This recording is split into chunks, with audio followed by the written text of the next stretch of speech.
পার্বত্য চট্টগ্রাম বিষয়ক মন্ত্রণালয়ের ঢাকা কার্যালয়ে আমাদের পার্বত্য এলাকার বাসিন্দা কর্মকর্তা এবং কর্মচারীর সংখ্যা অতি নগণ্য বলে আমরা জানি।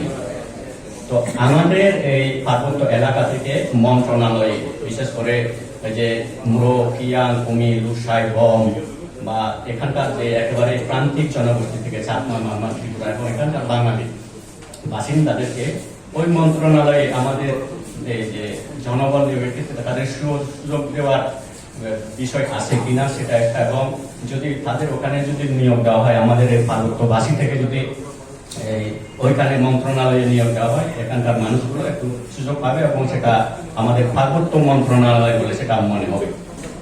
আরেকটা বিষয় হলো চাকুরিতে নিয়োগের ক্ষেত্রে উচ্চশিক্ষা চাকুরির ক্ষেত্রে কোটা ব্যবস্থা ছিল, বিসিএসেও পাহাড়িদের সুযোগ সুবিধা ছিল একটা সময়, কিন্তু সৌর সংবিধানের সৌর সংশোধনী দোহাই দিয়ে আমাদের সেই সুযোগ সুবিধা ফেরে নেওয়া হয়েছে, অনেক আইন অধ্যাদেশ বাতিল করা হয়েছে।